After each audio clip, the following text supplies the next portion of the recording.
Hi y'all, welcome back to another video. Today we are switching it up a little bit from our normal cleaning videos, and I'm going to show you guys how I make this really fun fall Thanksgiving themed gift basket of nice little treats that you can give to people. So I found these awesome gift boxes at Hobby Lobby, and since it's so close to Thanksgiving, they were 75% off. Everything fall was, and I'm so glad because I ordered some different type of treat boxes from Amazon, and they came and they were so tiny. So these are going to have plenty of room because I want to put 3 jars in each box plus a couple different cookies and treats. I got these from Amazon and they're just really tiny.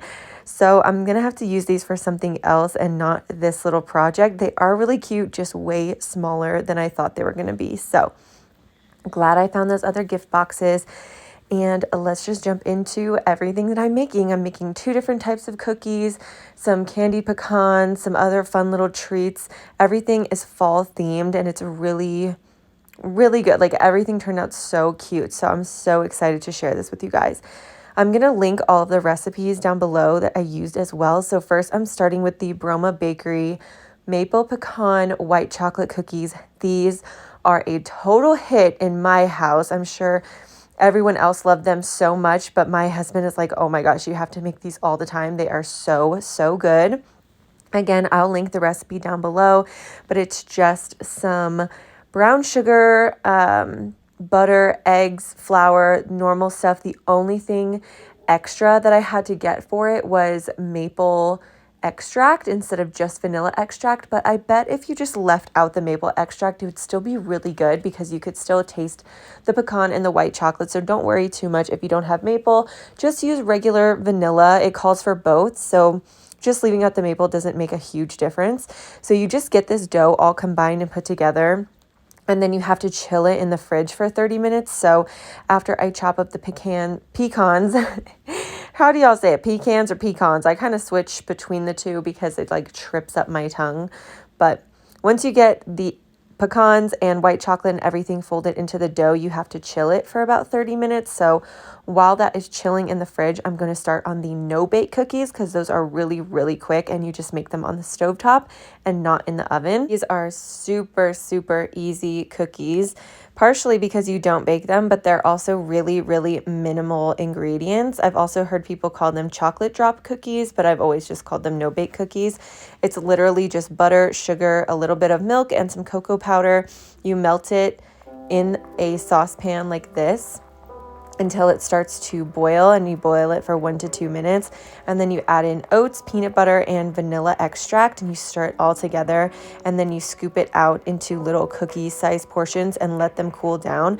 It comes together really quickly, so it's the perfect thing to work on after letting that other dough chill for a while. And these are so good. I mean, just the list of ingredients: sugar, butter, chocolate, and peanut butter. How could you possibly go wrong with that?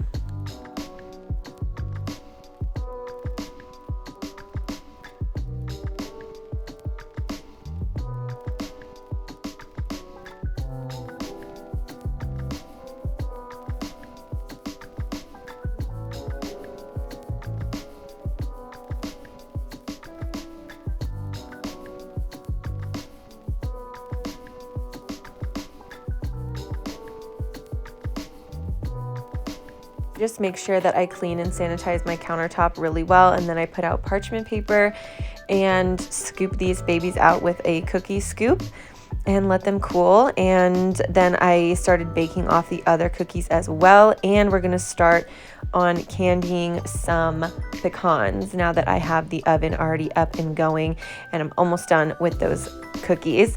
So this is also, again, really easy. A lot of these recipes are, you think that like baking and making homemade treats is hard because the end product is so good, but they're actually really minimal ingredients and pretty quick to make. So candied pecans are pretty quick as well. You just melt some brown sugar and I think a little bit of vanilla extract and some cinnamon is all that's in here. Again, I'm going to link all the recipes exactly down below.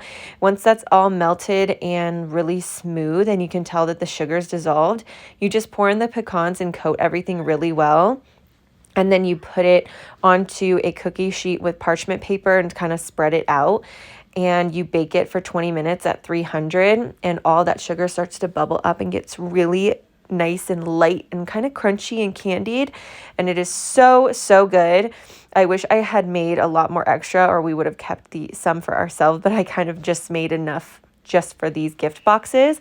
And then while those were baking, I decided to make some lemon curd as well. Again, super simple. It is 2 eggs, 2 egg yolks, some butter, some lemon juice, and lemon zest, and you are good to go. You just kind of simmer it, not even simmer it, you just do it over a low heat on the stovetop until it thickens, and then I put them into jars and let them cool overnight in the fridge.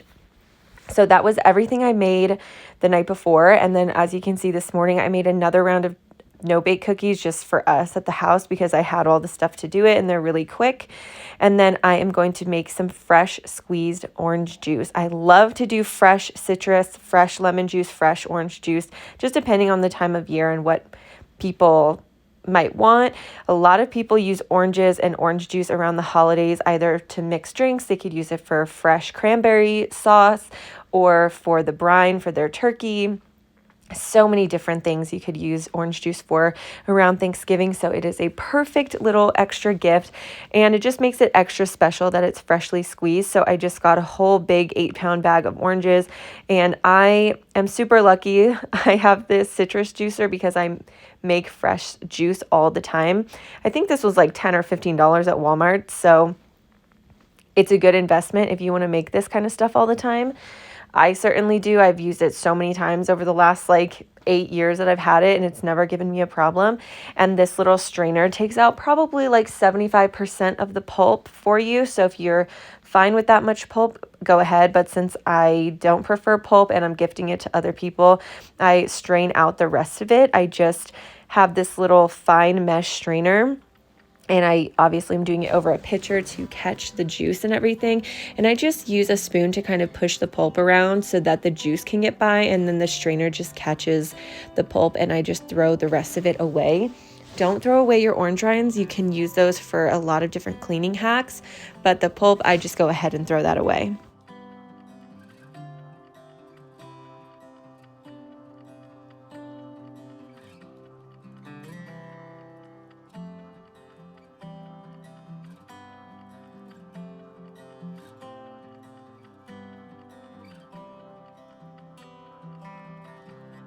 After that's all strained out, I'm just going to pour the juice into the 12-ounce jars that I got in that little set that I showed you guys. It's a 12-ounce, a 8-ounce, and a 4-ounce. So I did the orange juice in the 12-ounce. For the 8 ounces, I did fresh cranberries. It is $1.50 for this bag, and it is so cute and helpful to throw in some fresh cranberries for people. They could use this as potpourri, in the simmer pot. They could use this to make fresh cranberry sauce with the orange juice, and I'm also going to throw in an orange, just a whole orange into the box, so they could use orange zest, these cranberries, and a splash of orange juice and make homemade cranberry sauce. And then this is the lemon curd after it chilled overnight in the fridge, and you can just throw that on toast, and it is so, so good. So each person is getting one of each thing. And then this is another super easy thing to add in. Just all these little things add up to make really cute stuff. And these can be hung on a tree to make it smell good on a Christmas tree if people have already decorated, or they could do it in a simmer pot with the cranberries. I just took 4 sticks of cinnamon and some kitchen twine and tied them together into a little bundle. I thought that was so, so cute and just a nice little add-on. And it just puts a lot of thought and effort, and it's all these little things that people could use around the holiday that they either don't normally have or don't think to buy for themselves, and you are gifting that to them. It makes it really special and memorable and helpful, and everything in this gift is also something that people can use, and a lot of it is stuff that they can use in multiple ways. They can reuse the jars, they can use the food however they want, or it's just cookies or something easy that everybody really likes, you know what I mean? This set of jars came with labels and a marker already, so I went ahead and labeled everything, which was so cute. I absolutely love this set. I'll link that down below as well from Amazon in case you just want it for the future or you want it for yourself. So I'm going to label all the jars and then put them in these cute little boxes. And I tried to nestle things in here so you could kind of see into the packages. So you can see there's cookies, the 2 different types of cookies. I put a whole orange in here, the bundle of cinnamon sticks, the candied pecans, in all 3 jars, and it came out so cute. And everybody that I gifted a box to loved it so much. I gave some to my friends, to my neighbors.